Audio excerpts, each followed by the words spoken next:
Dependência da Câmara Municipal de Xeré, precisamente na plenária aqui da Câmara, com o advogado Dr. Valdeci Alves, que é representante dos servidores públicos aqui da cidade de Xeré, que nesta manhã veio a esta casa para tratar sobre o tema da reforma da Previdência, juntamente com o sindicato, os vereadores e os munícipes aqui de Xeré. Dr. Valdeci, tema reforma da Previdência para a Rádio Progresso, site jornaldoceará.com e Jornal da Progresso. Wellington Freitas, nesta manhã, a sua expectativa e a sua fala para o quixerense nesta manhã. Bom, olá para todos que estão ouvindo o programa, para todos os radioespectadores, radioouvintes, né? O site, Jornal do Ceará. O site também, viu, Wellington? Olha, Wellington, a expectativa em relação à reforma da Previdência é o seguinte, talvez ela passe, mas com profundas transformações que tem que ser feitas. Porque, na verdade, é uma reforma que pune o pobre, né? É uma reforma que o governo vende dizendo na grande mídia que ela vai proporcionar uma economia de cerca de 1 trilhão e 200 bilhões nos próximos 10 anos.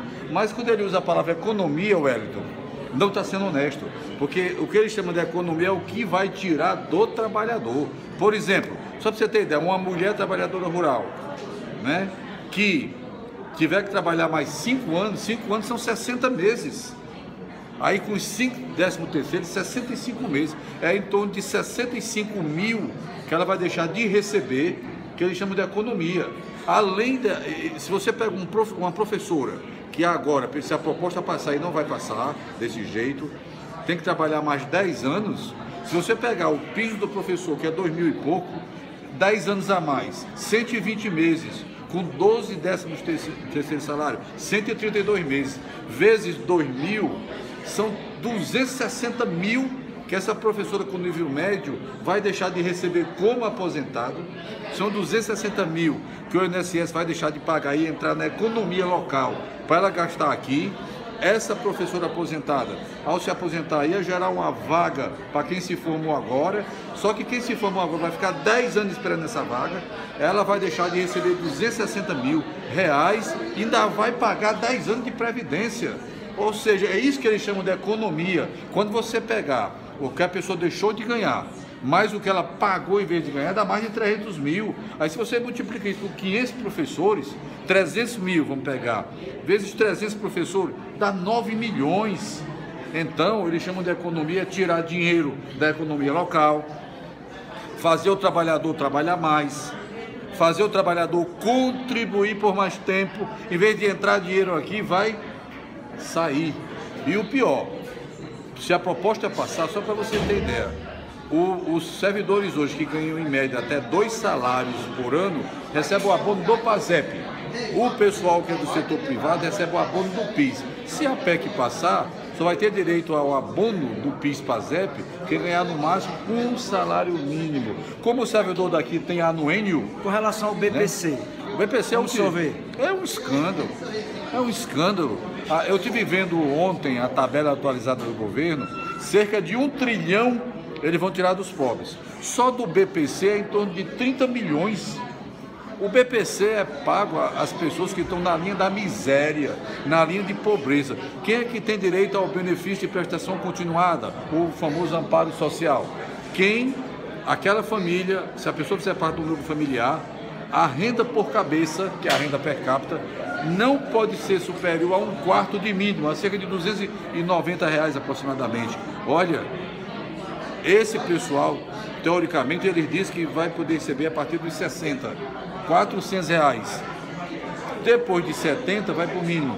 Se você pegar, só fizer a conta matematicamente, 10 anos ganhando R$400, são 120 meses, vezes R$400, 48 mil. Então, mas só concluir aqui, sim, com 65 anos, 5 anos vezes 12 meses, 60 meses, o mínimo que é quase 1.000, dá 60 mil, já vão comer 12 mil aí, só pelo fato de antecipar. Mas eles dizem... Em questões de números, o senhor está bem antenado e bem, sim, equiparado com relação, sim, a isso. E um detalhe, eles dizem que quando completar 70 anos, aí vão pagar o mínimo. Só que tem um detalhe, A vida média do cearense é 70 anos. Eles sabem que a maioria dos nossos, e sobretudo esses pobres coitados que estão na linha de miséria, que come mal, mora mal, não tem nem o sistema imunológico reforçado, a maioria morre antes dos 70 por conta da miséria extrema. Então eles nunca vão pagar o mínimo porque a maioria vai morrer. Então estão tirando dos pobres para dar para os ricos. Então, no caso, hoje a Comissão de Constituição e Justiça está trabalhando os pontos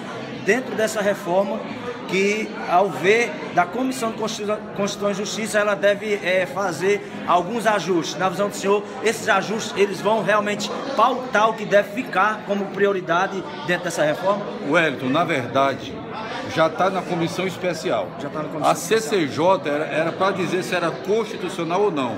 A PEC é totalmente inconstitucional. Só que a decisão ali é política. Tanto é que, se essa PEC, da forma que ela passar, vão ter um monte de ações pedindo a inconstitucionalidade dela ao Supremo, porque a CCJ não cumpriu o seu papel.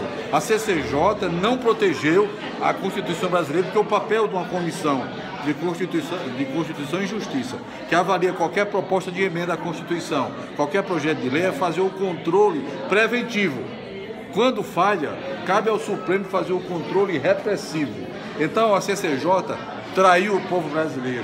A CCJ não fez seu papel porque esta PEC ela é totalmente inconstitucional. Porque, só para dar aqui só um exemplo de inconstitucionalidade, o artigo 7º da Constituição diz que é proibido qualquer projeto de lei ou de emenda que provoque retrocesso social. O que é isso?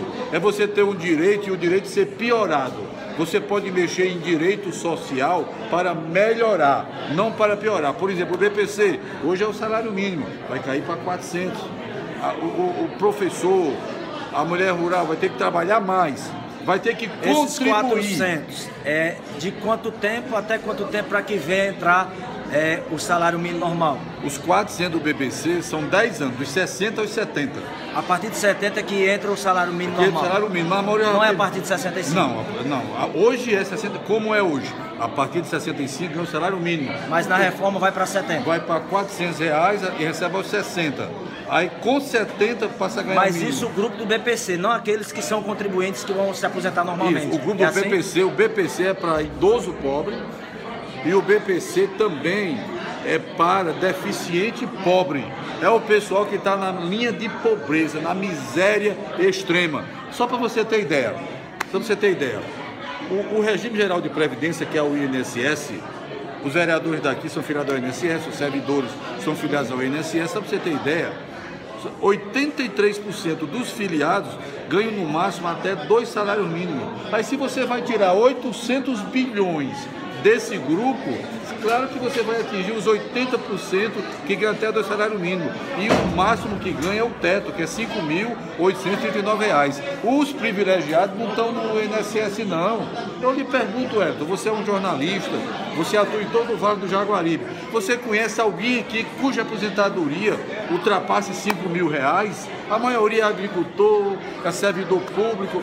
Os privilegiados que eles usam para dizer que vão tirar dos ricos são os próprios deputados, as viúvas dos militares, as viúvas do Poder Executivo, juízes, os filhos dos juízes. Então, aqui mesmo, se eu perguntar aqui a você, quem aqui é privilegiado? Não tem ninguém aqui em Quixeré, em Limoeiro, que ganha acima de 30 mil.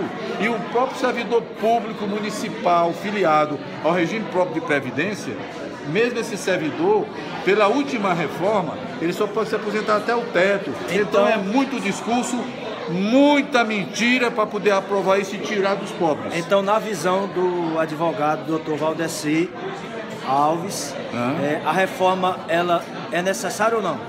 Olha, essa pergunta que você faz, ela é complexa.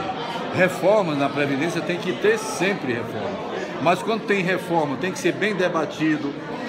É necessário um estudo, chamado estudo atuarial, que é um estudo que técnicos fazem para dizer, olha, a Previdência está assim, está entrando tanto, está saindo tanto.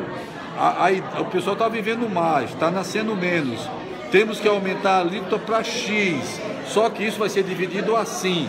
Mas acontece que a Previdência, isso tem que ter essas reformas cíclicas, onde todos pagam igualmente, conforme a sua capacidade, mas isso tem que ter, desde que tenha-se um governo honesto, que também antes tenha gerido honestamente a Previdência. Só vou dar um exemplo para você aqui. Por exemplo, se o governo federal, Wellington, fizesse a parte dele, hoje era para ter um saldo na Previdência de mais de 3 trilhões. Aí esse dinheiro foi todo desviado. Eu vou dar um exemplo aqui. Desde 94, existe uma tal de DRU. Então, todos os governos que Todos. já passaram, eles eram para ter feito essa economia. Todos os governos. Era para ter feito essa economia. Todos. É preciso dizer isso, porque o nosso discurso aqui não é político-partidário. Nosso discurso é jurídico, ele é científico, ele é econômico e ele é histórico. Só para dar ideia para você aqui. Em 94 tinha tanto dinheiro na Seguridade Social, que envolve Previdência, que envolve saúde e um amparo social, tinha tanto dinheiro que o governo inventou uma tal de DRU, desvinculação da Receita da União. O que é isso? Poderia, como fez, usar 20% do total arrecadado no ano para no que quiser, sem ter que justificar. Essa DRU dura até hoje. Quando o Temer assumiu, ele aumentou para 30%. Então, de cada R$100 que entrou para a Seguridade Social de 94 até o governo Temer, R$20 foi tirado para outros fins. Se calcula que só esse desvio da DRU de 94 até aqui é 1,5 trilhão. Outro rombo que tem, para você ter ideia. Em 2011, o governo federal criou uma lei que ele chamou de desoneração da folha. O que era isso? Tinha tanto dinheiro sobrando na Seguridade Social. Eu lembro dessa, né, que os empresários chegaram para o governo e disseram assim: ó, nós estamos em crise, nos ajude, diminua nossos encargos, que nós vamos responder a vocês gerando emprego. Resultado, foi criada uma lei que permitia ao empresário ou pagar o INSS, que é 20% sobre a folha, ou pagar 1% sobre o lucro. Tinha empresa que o pagamento de recolhimento de INSS caiu de 1 milhão por mês para 75 mil. Então, na verdade, houve uma transferência que até hoje continua. Só esse ano aqui, a desoneração vai dar 350 bilhões. De 2011 até 2018, 450 bilhões a Previdência deixou de arrecadar, porque empresários não recolheram. Isso é um fato. Isso é fato. Isso aqui, se você não for no Google e botar assim, total da desoneração da folha de pagamento de 2011. Então, mudando de assunto. Precatórios do Fundef, nós somos sabedor que o senhor é representante não somente no município de Xeré, mas em outros municípios. O senhor está muito a par. No dia 12 de junho vai ser o julgamento no STF sobre a PEC dos precatórios, sobre essa decisão junto ao TSF. Qual a sua visão? O que o TSF realmente vai pautar como sendo de ajuste e como sendo dado continuidade para os precatórios? Antes de responder isso, só concluir aqui uma coisa. A reforma como está tem que ser totalmente transformada. E esses empresários que estão beneficiados tinham que pagar o que estão devendo. O que o governo desviou da DRU tinha que primeiro devolver. Aí depois analisava os saldos que tem e veria, precisa da reforma? Não precisa. Se realmente o governo fizer a parte dele, pagar o que deve, os empresários deixarem de pegar o dinheiro da Previdência, que eles desde 2011 que não recolhem Previdência, não precisava nem de reforma. E o estudo que foi feito é secreto. O que eles mostraram é insuficiente. É para enganar os tolos. Então a reforma da Previdência é para ser retirada de pauta. Sobre o Fundef. Sim, senhor. Rapaz, o Fundef é outro exemplo de sacanagem do governo federal com os pobres. E os municípios? Os municípios pobres. Porque quem tem direito a essa diferença? Cerca de 10 estados, os mais pobres do Brasil. O Ceará é um deles. O que o governo federal fez? De 98 até 2006, o governo calculou o valor aluno para repassar para esses municípios mais pobres do estado abaixo do valor. O Tribunal de Contas da União, que hoje fica dizendo que não é para dividir com o professor, aprovou as contas da União durante 10 anos com essa irregularidade, com esse tentativa de calote. Porque o calote só não deu certo porque um promotor de São Paulo entrou com ação lá e ganhou, e a União foi condenada a pagar a diferença de 10 anos. Então há muitos processos que os municípios entraram, o próprio município, depois que o Ministério